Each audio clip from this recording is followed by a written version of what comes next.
사도행전 12장 1절부터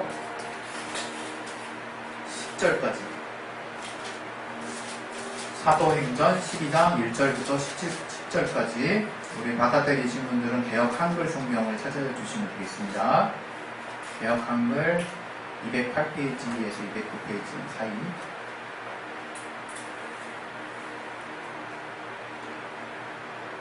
네, 우리 차셔서 줄이고 우리 교독하도록 하겠습니다. 제가 먼저 읽겠습니다. 그때 헤롯 왕이 손을 들어 교회 중 몇 사람을 해하려 하여 요한의 형제 야고보를 칼로 죽이니 유대인들이 이 일을 기뻐하는 것을 보고 베드로도 잡으려 할 때는 무교절이라. 잡음에 오게도 군사 내심이 배에 맡겨 지키고 유월절에서 베드로의 여자하더라. 이에 베드로는 옥에 갇혔고 교회는 그를 위하여 간절히 하나님께 빌더라. 스스로 잡아내려고 하는 그 전날날은 베드로가 두 군사 중에 소세스에 누워졌는데 사촌들이 옆에서 웃음을 지었느니 호련히 주의 사자가 곁에 섬에 옥중에 광채가 조용하며 또 베드로의 옆구리를 쳐 깨워 가로되 급히 일어나라 하니 쇠사슬이 그 손에서 벗어지더라. 천사가 가로되 띠를 띠고 실을 준비하라 하거늘 베드로가 그대로 하니 천사가 또 가로되 겉옷을 입고 따라오라는데 베드로가 나와서 따라갈새 천사의 하는 것이 참인 줄 알지 못하고 환상을 보는가 하니라. 이에 첫째와 둘째 밭을 지나 성으로 동안 세 번에 이르니 문이 절로 열리니라. 나와 한 거리를 지나매 천사가 곧 떠나더라.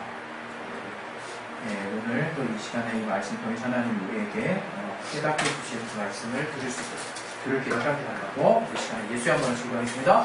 예수요! 하나님 아버지 우리에게 하나님 은혜를 주시고 역사를 주시옵소서. 하나님 우리 가운데 깨닫게 해주시고 주신 말씀으로 하나님 몸을 해주시고 아버지께서 도와주시고 인도해 주시옵소서.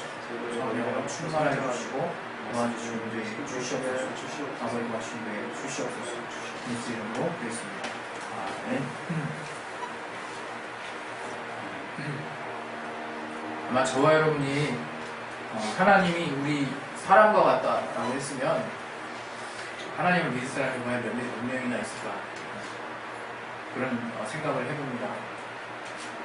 하나님이 우리가 하나님을 닮았지만 또 인간에게는 참 부족함이 많죠. 한계가 많죠.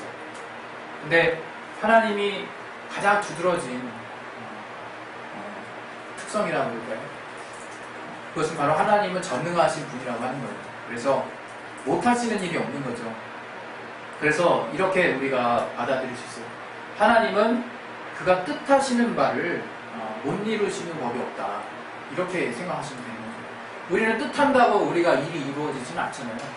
물론 우리의 신념은 굉장히 강력합니다. 그래서 우리가 분명히 마음의 뜻을 정하고 무슨 일을 하려고 막 노력했을 때 몇 번의 실패를 거듭할 수 있지만 결국 이뤄내는 것을 또 볼 수 있죠.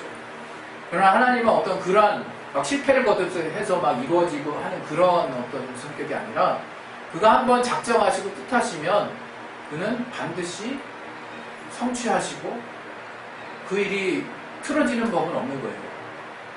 그래서 하나님은 전능하시다고 하는 거죠. 우리가 하나님 앞에 나아가서 평안을 얻을 수 있는 이유가 뭘까요? 그것은 하나님이 전능하시기 때문이에요. 우리는 항상 불완전하고 불확실한 어떤 삶을 살고 있지만 완전하신 하나님, 우리가 하나님 앞에 무언가를 의뢰했을 때 하나님이 완전한 응답을 가져다 줄 수 있는 분이라는 것을 우리가 믿기 때문에 우리에게 하나님은 평안으로 다가올 수 있는 것입니다. 그래서 하나님이 전능하신 분이라 할 때 하나님이 뭐든지 무엇이든지 그가 뜻하시는 바를 이루실 수 있는 분이라는 것을 먼저 우리 신앙의 분명한 또 중심에 자리 잡아야 할 거라고 믿습니다. 두 번째로 우리가 하나님이 전능하시다라고 생각했을 때 우리가 이제 막무가내로 나아가는 부분들이 있어요. 그러니까 하나님이 전능하시니까 뭐든지 하실 수 있잖아? 이렇게 생각하는 거죠. 그래서 우리가 어릴 때 흔히 이제 치기 어린 부탁들을 많이 하잖아요. 하나님께도 하지만 엄마 아빠한테도 하죠. 여러 번 제가 이렇게 예를 들어서 말씀드렸던 것처럼 아무리 자녀라도 줄 수 없는 것은 줄 수 없는 것입니다.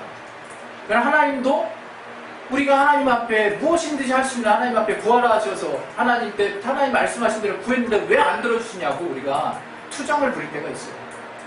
그러나 하나님이 어떠한 분인가를 우리가 안다면, 또 우리가 하나님의 자녀로서 그분의 이름을 모신 자로서 하나님의 명예를 가진 자로서 어떻게 우리가 하나님을 알고 있는지를 우리가 성령을 통해서 더 분명하게 깨닫게 된다면, 우리는 하나님 앞에 제한 걸리지 않는 구함을 우리가 얻을 수 있으면서도 100% 응답을 받을 수 있게 되는 거예요. 우리가 하나님이 어떤 건 들어주시고 어떤 건 안 들어주신다고 자꾸 착각하는데, 하나님은 100% 응답해 주십니다. 반드시 들어주세요. 그런데 우리가 정말 사실 신경 써야 될 것은, 하나님이 그렇게 100% 응답해 주셔야 하는 그 하나님 나름대로의 기준이 있다는 걸 알아야 되는 거예요. 오늘 이 시간에 우리가 알아보고 싶은 것은 바로 그것입니다. 하나님은 무엇을 기초로 하여 자신의 뜻을 세우고 또 그 뜻을 또 이루어 나가시는지 우리는 성경을 통해서 하나님의 기준을 엿볼 수 있는 거예요. 우리가 대표적으로 우리 시편, 우리 97편 2절을 먼저 보도록 하겠습니다. 시편 97편 2절.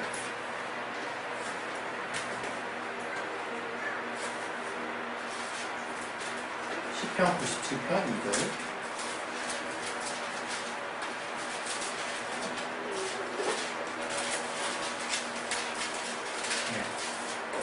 찾았죠? 97편. 네. 자, 우리 같이 한번 읽어보겠습니다. 시작. 구름과 흑암이 그에게 둘렸고 의와 공평이 그 보좌의 기초로다. 이렇게 말하고 있습니다. 여러분, 우리가 하나님의 뜻을 이제 신앙생활을 과연 하나님의 뜻은 어디에 있을까? 하나님의 뜻은 어떻게 알까? 어떤 게 하나님의 뜻이지? 이런 생각을 우리가 할 때가 많이 있어요. 그러나 우리 안에 사실은 내재적으로 우리 안에 신앙 양심이라는 것, 근본적으로 또 이방인들도 갖고 있는, 또 우리 믿는 자들도 함께 우리 더 강화된 하나님의 말씀의 기준을 따라서 더 강화된 신앙 양심이라는 게 또 있죠.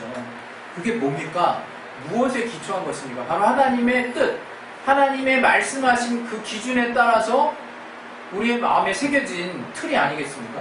근데 그게 하나님은 그러면 어떠한 기준에 의해서 그러한 말씀들을 우리에게 명하셨고 선포하셨을까 했을 때, 여기 이제 시편에 나온 것처럼 의와 공평이 그 보좌의 기초로다 이렇게 말하고 있어요.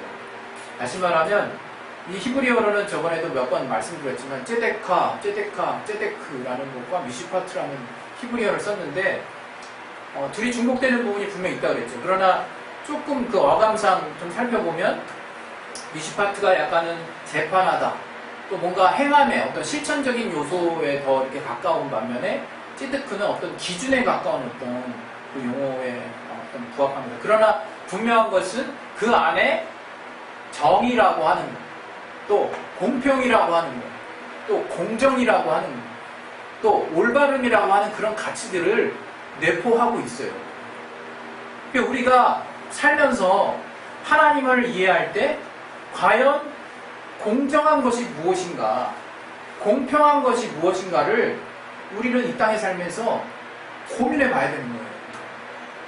우리가 살면서 왜 하나님께서 굳이 하나님께서 이 성경을 보면요, 인간이 자유로운 삶을 살도록 하나님이 마음껏 허락하신 부분들을 다양한 부분에서 접할 수 있어요. 그래서 우리가 믿음으로 얼마든지 하나님을 구할 수도 있는 그 신약 성도들의 어떤 자격도 나오고, 또 정말 부자가 되는, 우리가 꼭 믿음 가진다 해서 그냥 찌질이 가난하게만 사는 것도 아닌 거거든요. 그런데 하나님이 더불어서 그러한 어떤 인류의 어떤 삶 가운데 또 요구하시는 것이 뭐냐? 공평하고 올바르고 공정한 삶에 대한 이야기를 계속해서 말씀하신다는 거예요. 하나님이 전능하신 분이지만 그분 스스로도 공정하고 공평하고 의로운 기준에 따라서 행함의 어떤 실천을 지속해 나가신다는 걸 여러분이 아셔야 돼요. 그리고 우리 또 다른 또 성경을 한번 볼 텐데, 시편 우리 89편 14절 한번 보겠습니다. 시편 89편 14절. 같이 한번 읽겠습니다. 시작. 의와 공의가 주의 보좌의 기초라. 인자함과 진실함이 주를 앞서 행하나이다. 네. 여기도 똑같은 말씀이죠. 바로 앞서 말씀드린 대로 정의라고 하는 것, 의라고 하는 것, 올바름이라고 하는 것과 또 공정함, 공평함이라고 하는 것이 주님이 생각하시는, 주님이 정말 심판하시는, 모든 것을 판단하시는, 모든 것을 아우르시는 그 보좌라고 하는 모든 권위의 기초에 해당하는 거예요. 기초. 근데 우리가 하나님을 이해할 때 하나님은 공정하신 분이라는 걸 여러분 알고 있어야 돼요. 우리가 하나님 쟤는 안 되게 해주시고 난 잘 되게 해주세요. 이런 기도가 얼마나 어불성설인지 몰라요. 사실은 어떤 면에서. 물론 성경을 보면 분명히 하나님이 이스라엘을 택해서 적에 해당하는 군사들을 멸망시키시고 하시죠. 거기서 우리 인류의 역사 가운데 우리가 다 포용할 수 없고 이해할 수 없는 부분들이 분명히 있습니다. 근데 어떤 사람들은 그거를 하나님이 이렇게 하나님의 백성들만 좋아하시고 사랑하시는구나. 다른 인류는 멸망해도 좋다고 생각하시는, 이렇게 또 왜곡해서 받아들이는 분들이 또 있어요. 그리고 또 어떤 사람은 하나님이 정말 우리가 믿음으로만 구하면 뭐든지 주시니까 정말 나의 욕심, 나의 사욕, 또 믿는 자들의 어떤 부흥, 그 다음에 교회의 부흥만을 위해서 하나님이 일하시는 분으로 착각하는 사람들이 또 있어요. 절대 그렇지 않다 이거예요. 성경을 보면 하나님이 교회든 아니든 저가 하나님이 예수의 피를 흘려서 인류를 다 살릴 수 있는 그 피의 여력을 미쳤고, 그가 저들이 예수를 받아들이든 안 받아들이든 그것을 하나님 입장에서 다 하셨고, 하나님은 여전히 공평과 의로서 모든 인류를 대우하고 계신다는 것을 우리가 잊어서는 안 돼요. 그래서 하나님께서 공정한 어떤 그 생각을 항상 가지고 있어요. 그래서 성경에 보면 유달리 고아와 과부에 대한 말씀이 많은 것입니다. 사회적 약자에 대한 말씀이 많은 거예요. 그게 우리 삶도 바쁜데 왜 항상 그런 사람, 왜 공공의 이익에 대해서, 기본적으로는 개인의 소유를 하나님이 풍성하게 해주시는, 개인의 자유를 확고하게 해주시는 그 하나님의 자유의 역사를 하나님이 설파하시지만, 그것이 남들에게 해를 끼치는 삶의 모습이 될 때는 하나님이 철저하게 막으신다는 것을 우리가 알아야 되는 거예요.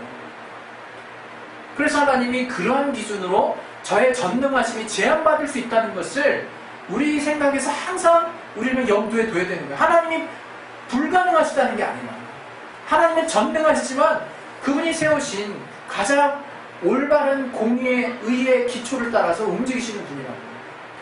그리고 하나 더 있어요. 하나. 오늘 좀 전에 방금 읽으신 것처럼 바로 인자함과 진실함이 그 주님을 앞서서 행한다고 하는 거예요.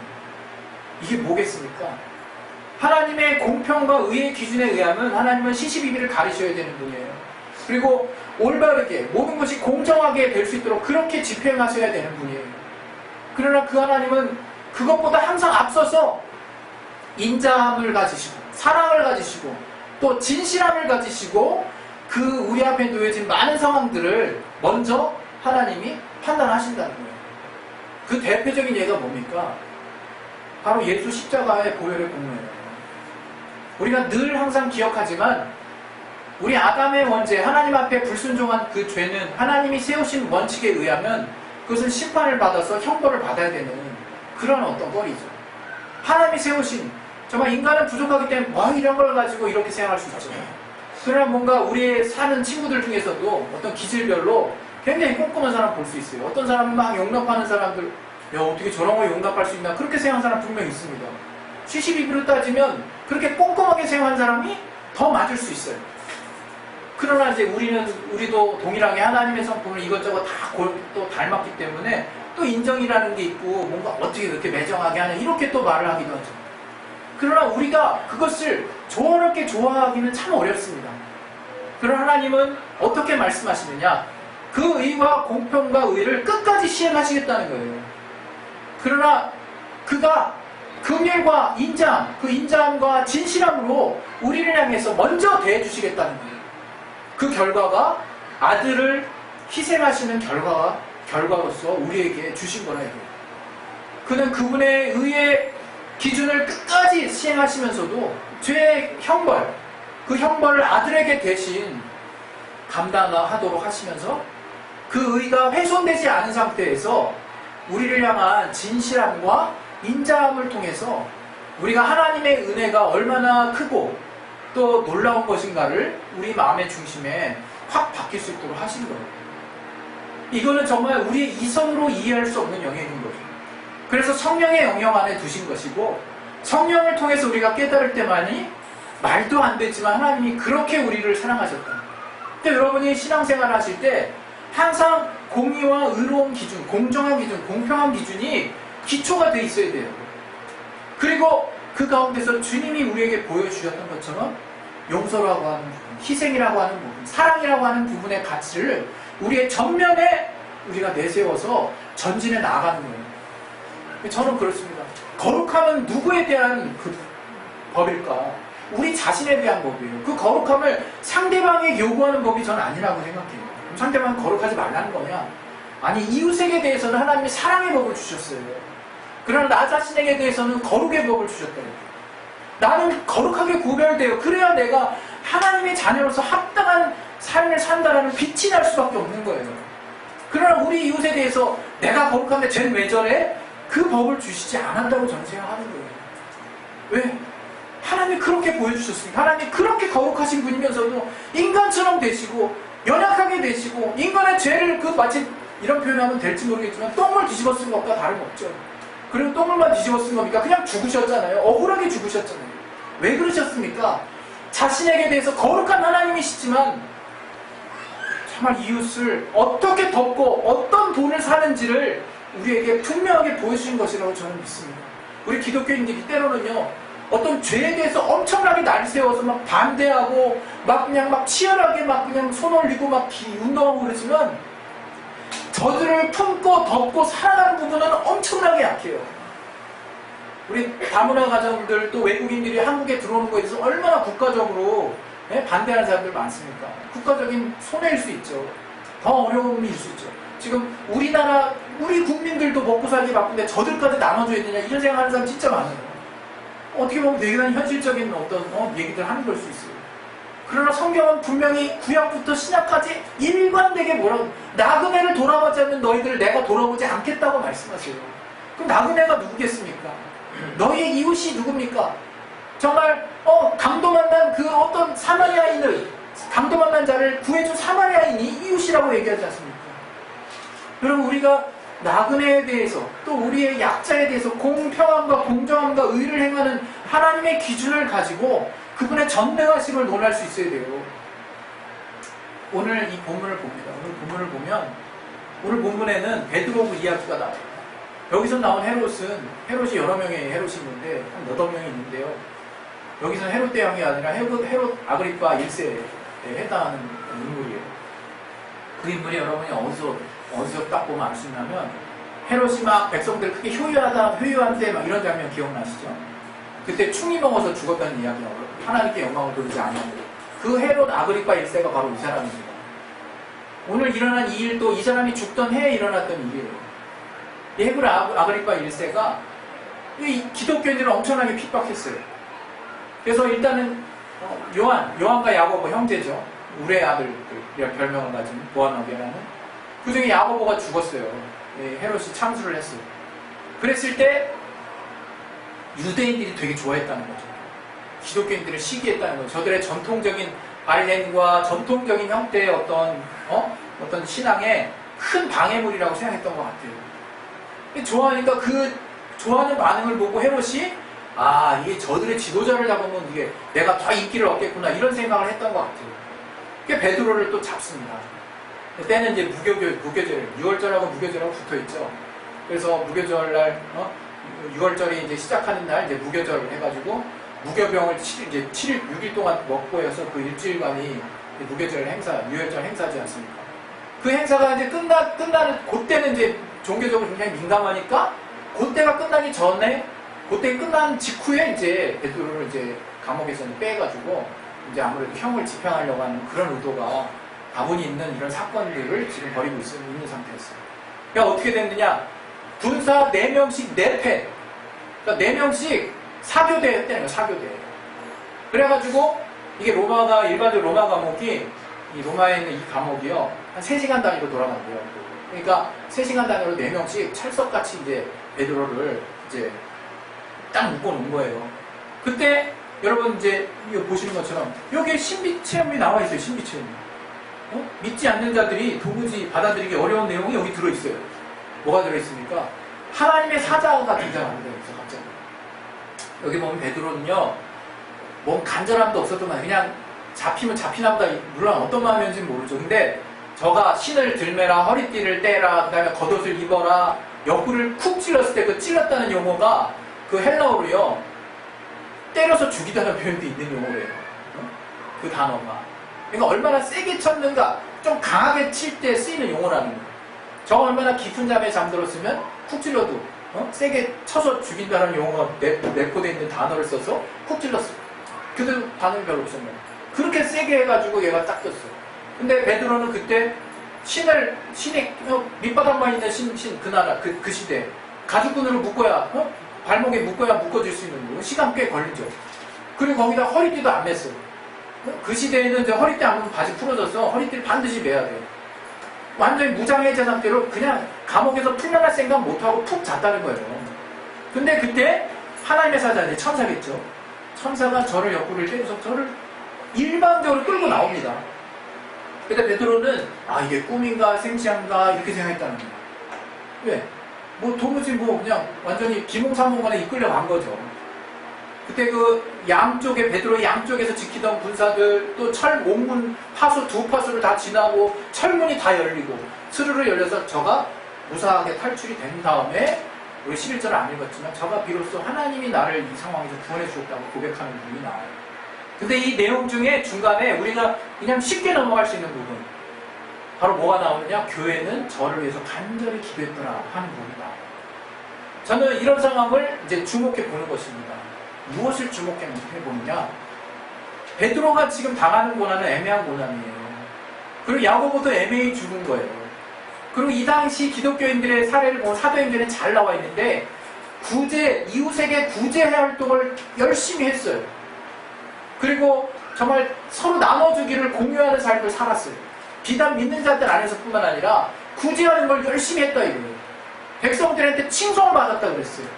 쉽게 얘기하면 저가 헤롯이나 그 군사들에게 핍박을 받을 이유가 아무것도 없는 거예요. 정말로 애매히 고난을 받은 거죠. 그렇게 고난을 받는 와중에서 그 교회는 바로 베드로가 이렇게 억울하게 감옥살이 하는 거에 대해서 간절히 기도했다고 하는 거예요. 전 여기서 바로 우리가 하나님 앞에 기도해야 하는 그 간절함의 방향은 어느 방향이어야 하는가를 생각해 보는 것입니다. 바로 그것은 저들이 올바른 가치를 위해서 올바르게 살았을 때 비록 억울하게 참수도 당하고 또 억울하게 감옥에도 갇히지만 하나님은 절대 외면하시지 않는다는 거예요. 저들이 의로운 삶을 묵묵히 살아나가는 그 삶에 대해서 또 그 가운데서 베드로가 갇혔을 때 저들이 간절하게 기도하는 그 기도에 대해서 하나님이 나 몰라라 하시지 않는다는 거예요. 반드시 들어주신다는 거예요. 저는 이러한 저 교회의 기도의 사례가 제 삶에 많이 있었어요. 정말 부인할 수가 없어요. 참 하나님은 어떻게 이렇게 내 마음속을 잘 아시지 싶을 정도예요. 왜냐하면 저는 알잖아요. 이게 신근대네 하고 그냥 대충 기도했던 것이 응답된 적도 분명히 있죠. 어떻게 내가 근데 곧이어 잃어버리죠.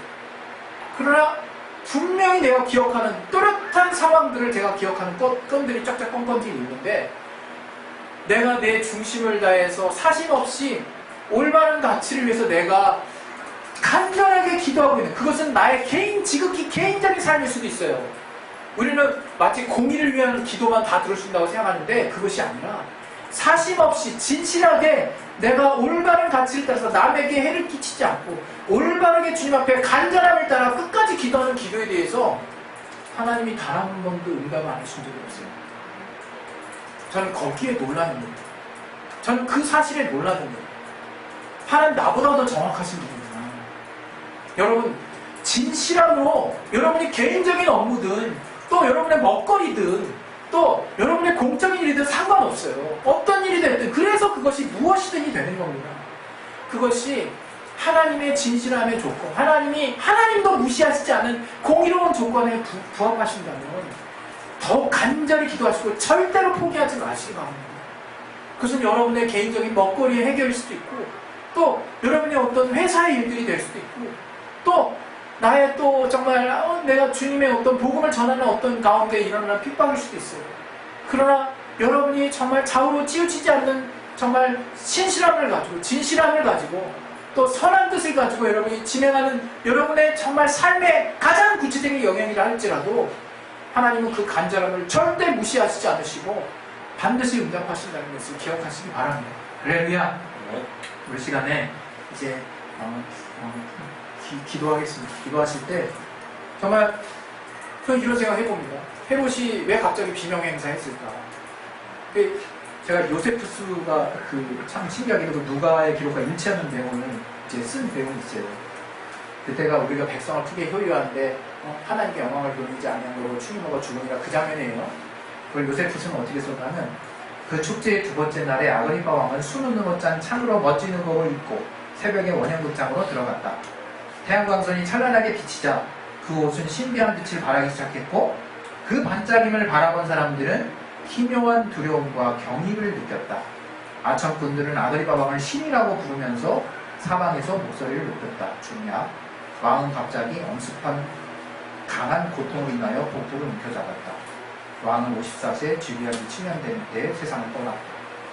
이 유대 고대사 요세푸스가 쓴 유대 고대사에 나오는 내용인데 이게 딱 사도행전 지금 그때 죽은 그 시기랑 딱 일치하는 그 내용이거든요. 그냥 왕이 한 일은 뭡니까? 왕은 자기 능력이 다 있죠. 막 아쉬울 거 없어요. 그러나 그것들을 가지고 뭔가 비춰지는 뭔가 찬란함에 다른 아청꾼들이 막 신이라고 했을 때 저가 그걸 그냥 자인해 버렸던 것 같아요. 성경의 표현처럼. 하나님께 영광을 돌리지 않았죠. 근데 저는 그 순간 바로 죽었어요. 근데 복통이 일어나서 죽은 것처럼 나왔어요. 바로 뭘 얘기하려고 하는 거냐면 우리의 기도는 정말 하나님이 의롭게 여기시는 가치를 가져야 되는 거예요. 그것은 개인의 삶은 하나도 하나님이 의롭게 여기지 않아 착각하지 마시고 우리의 개인의 삶이 어떤 거가 됐든 우리가 공평하고 의로운 기준이 그 안에 담겨있다면 그것은 하나님이 반드시 응답하셔야 될 내용이에요. 다만 그것이 응답을 볼 수 없는 상황이라면 간절함이 없다는 얘기예요. 전 여러분에게 우리가 할 수 있는 그 간절함을 참 하나님 앞에 더 온전하게 좀 정말 표현하시라고 말씀드리고 싶어요. 제가 요즘 간절함이 입 밖으로 내는 기도보다 간절함이 더한 기도를 요즘 많이 하고 있거든요. 정말 그런 응답들을 저는 많이 받고 있습니다. 이 시간에 우리 기도하실 때 정말 하나님이 정말 우리 안에 있는 진실함과 또 우리 안에 있는 하나님만이 발견할 수 있는 또 의로운 기준들을 절대 무시하지 않습니다. 여러분 그 기준 안에서 여러분 삶에 살아나가는 그 여러 가지 다양한 일들에 대해서 하나님이 절대로 정말 나무라라 하시지 않습니다. 간절함을 가지시고 끝까지 포기하지 마시고 꼭 기도하시고 하나님이 어떤 방식으로든 응답하시는 것을 귀 기울여 이끄시고 그 기준을 따라 가실 수 있는 저와 여러분의 심령이 되시기를 예수 이름으로 축원드립니다. 우리 시간에 예수여 말씀 기도하겠습니다. 예수여 나의 마음을 도와주시옵소서.